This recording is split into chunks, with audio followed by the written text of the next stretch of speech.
नमस्कार साथियों, welcome back to my YouTube channel. आज मैं इस सत्र में प्रीवियस क्लासेस कंटिन्यू रखते हुए वन वर्ड सब्स्टिट्यूशन चैप्टर 2 में आज जितने भी शब्द हैं, जितने भी वन वर्ड हैं, उसको डिस्कस करेंगे, जो कि प्योरली रिलेट करेगी गवर्नमेंट केस से। मतलब सरकारों से संबंधित जितने भी वन वर्ड आते हैं एग्जामिनेशन के परव्यू में, एग्जामिनेशन के पर्सपेक्टिव से, उन सब पर चर्चा करेंगे। तो पहला शब्द हमारे पास आता है ब्यूरोक्रेसी। तो ब्यूरोक्रेसी वैसी सरकार को कहते हैं जहां गवर्नमेंट जो है, जहां सरकार जो है हायर लेवल ऑफिशियल्स के थ्रू चलती है। हायर लेवल पदाधिकारियों, उच्च पदाधिकारियों के कंट्रोल में जो गवर्नमेंट चलती है, उस गवर्नमेंट को हम लोग ब्यूरोक्रेसी कहते हैं। उस गवर्नमेंट को हम लोग ब्यूरोक्रेसी कहते हैं। जिस गवर्नमेंट को चलाने में सबसे अहम योगदान बड़े बड़े उच्च पदाधिकारियों के होते हैं, उसको ब्यूरोक्रेसी कहते हैं। वैसे जगहों पर जहाँ पदाधिकारी, उच्च पदाधिकारी उस जगह की सरकार को चलाते हैं, तो सरकार को सरकारी तंत्र को ब्यूरोक्रेसी कहते हैं। अभी सेकंड क्वेश्चन आता है हमारे पास कि ऑटोक्रेसी। ऑटोक्रेसी वैसे सरकार को कहते हैं जहाँ पर एक ही व्यक्ति अपने संप्रभुता से, अपने सत्ता से एक ही व्यक्ति उस सरकार को चला रहा हो, वैसे सरकार को ऑटोक्रेसी कहते हैं। Government by one person with absolute power, ऐसे व्यक्ति जिनके पास संपूर्ण शक्ति हो और वो एक ही व्यक्ति सरकार को चला रहा हो, उसे ऑटोक्रेसी कहते हैं। अभी तीसरा शब्द निकल के आ रहा है हमारे सामने, मेरिटोक्रेसी। मेरिटोक्रेसी किसे कहते हैं? मेरिटोक्रेसी कहते हैं जहाँ पर बुद्धिमान लोग, बुद्धिमता वाले लोग गवर्नमेंट को चला रहे हैं, सरकार को चला रहे हैं, तो वैसी जगह पर जो सरकार चल रही है उसको मेरिटोक्रेसी गवर्नमेंट कहेंगे। गवर्नमेंट बाय द इंटेलिजेंशिया, मतलब वैसे बुद्धिमान लोग जिस सरकार को चला रहे हैं, उस सरकारी तंत्र को हम लोग मेरिटोक्रेसी कहेंगे।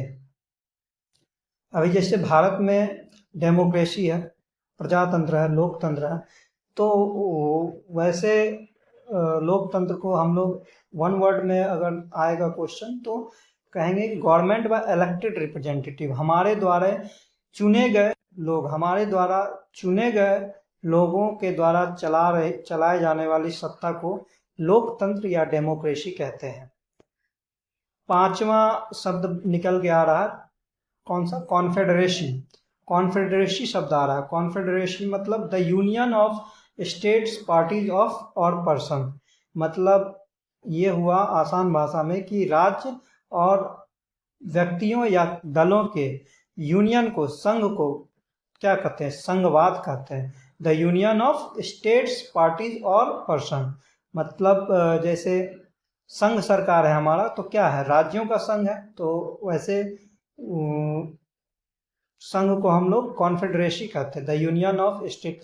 उसी तरह किसी दल के संघ को कॉन्फेडरेसी कहेंगे, या पर्सन्स के, बहुत सारे पर्सन्स के यूनियन को, बहुत सारे पर्सन के द्वारा मिल करके कोई एक यूनियन बनाया गया तो उसे कॉन्फेडरेसी कहते हैं। अगला टर्म आ रहा है प्लूटोक्रेसी।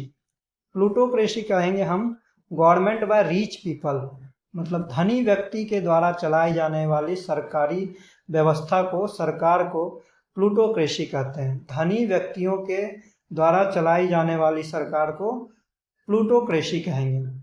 अभी government by the nobles means बड़े बड़े लोगों के द्वारा, बड़े बड़े लोगों के द्वारा जो सरकार चलाई जाती है उसे एरिस्टोक्रेसी कहते हैं। Government by the nobles, aristocracy, बड़े बड़े लोगों के द्वारा चलाई जाने वाली सरकार को एरिस्टोक्रेसी कहते हैं। अभी नेक्स्ट आठवां टर्मिनोलॉजी आ रहा है theocracy. Theocracy government by divine laws, मतलब दैवीय नियमों, दैवीय नियमों मतलब दैविक नियमों, मतलब देवों के द्वारा बनाए गए नियमों के माध्यम से जो सरकार चल रही है उसको थियोक्रेसी कहते हैं। Theocracy government by divine laws, दैवीय नियमों के पर आधारित सरकार को थियोक्रेसी कहेंगे। अभी अगला टर्मिनोलॉजी हमारे पास आ रहा है मोनार्की। मोनार्की किसे कहते हैं? Government by one person, royal व्यक्ति, सम्राट के द्वारा चलाए जाने वाले सरकार को, पहले के समय में सम्राटों के द्वारा सरकार चलाई जाती थी, तो वैसी सरकार को हम लोग मोनार्की कहेंगे। Government by one person, royal person, not only one person holding A royal tag. तो रॉयल लोगों के द्वारा, सम्राट लोगों के द्वारा चलाई जाने वाली सरकार को मोनार्की कहेंगे।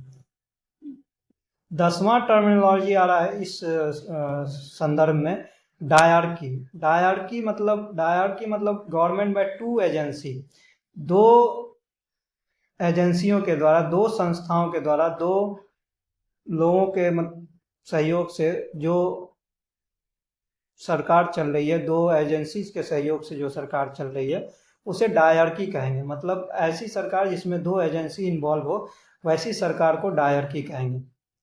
अभी 11वां टर्मिनोलॉजी आ रहा है, government by few powerful people. कुछ पावरफुल मतलब कुछ शक्तिशाली व्यक्तियों के द्वारा जो सरकार चल रही है, उसे कहेंगे oligarchy. Oligarchy means government by few powerful people. 12वां टर्मिनोलॉजी आ रहा है, stratocracy. Stratocracy means government by military class, मतलब सैन्य बलों के द्वारा, सैन्य संस्थाओं के द्वारा, सैन्य संगठनों के द्वारा जो सरकार चलाई जाती है, उस सरकार को स्ट्रेटोक्रेसी कहते हैं। उस सरकार को क्या कहेंगे? स्ट्रेटोक्रेसी। अभी 13वां और अंतिम terminology anarchy. Anarchy means absence of government, जहां सरकार अनुपस्थित हो, उस व्यवस्था को, उस सिचुएशन को हम लोग कहेंगे एनार्की। मतलब जहां सरकार हो ही ना, सरकार अनुपस्थित हो, उसे कहेंगे एनार्की। तो आई होप इस वीडियो में जितने मैंने 13 टर्मिनोलॉजी को आपको समझाने का प्रयत्न किया, आई थिंक आप लोग उसे अच्छी तरह से समझ पाए होंगे। तो आज के लिए बस इतना ही, और इसी तरह वन वर्ड सब्स्टिट्यूशन एक एक टर्म पर आगे के क्लासेज में हम लोग पढ़ते जाएंगे, जो कि बहुत यूजफुल रहेगी कॉम्पिटिटिव एग्जामिनेशन के दृष्टिकोण से। सो आज के लिए इतना ही, मिलते हैं नेक्स्ट सेशन में। Good night, take care, bye bye.